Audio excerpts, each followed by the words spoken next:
We have to be back to the We went for a meal and it kept us waiting. First of all, thank you, Khadija, for being here for the video on this interview.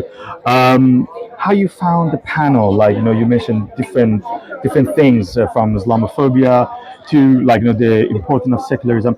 How you found the panel and why you think having such a seminars is important?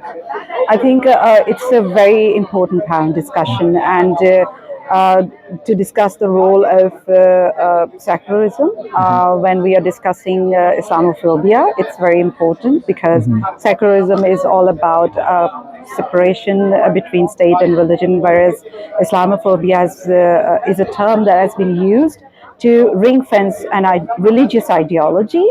So for me, it's very much important to emphasize on these 2 points, that if we claim to have a secular fabric in the Western society, so it's very important that we understand the perils of, hurling around this one term, Islamophobia. Every time somebody tries to criticize or talk about Islam, people are being accused of Islamophobia. They're being labeled, and these accusations are very casually, thrown around, and people are labeled of being Islamophobe, and it is becoming a stigma.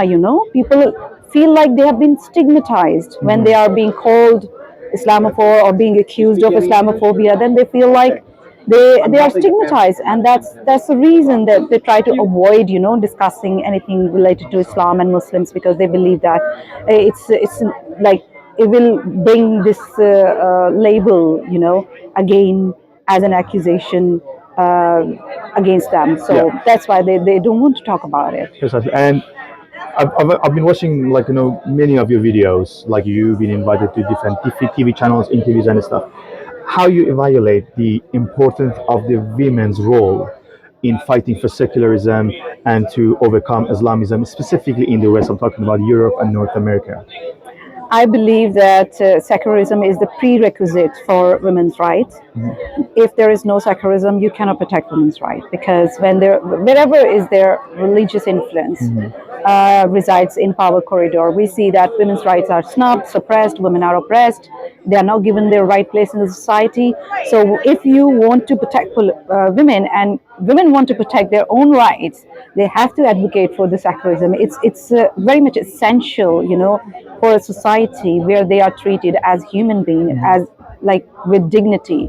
So I believe that women, whether they are from Muslim background or they are from non-Muslim background, they can all play a huge role, bringing this thing to the discussions and in social political discourse, and talk a lot about this thing and how secularism is compatible with women's rights, with protecting women's rights, and how it is a kind of security for women, a kind of guarantee that your rights are protected, because there is no religious influence, in political sphere. So your rights are not going to be snubbed or taken away.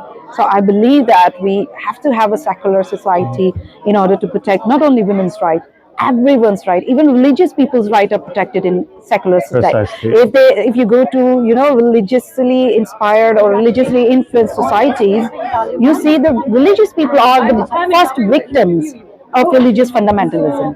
So I believe that if they want to protect their rights, all people, they have to advocate for the secular society. Thank you very much. Thank you for your time.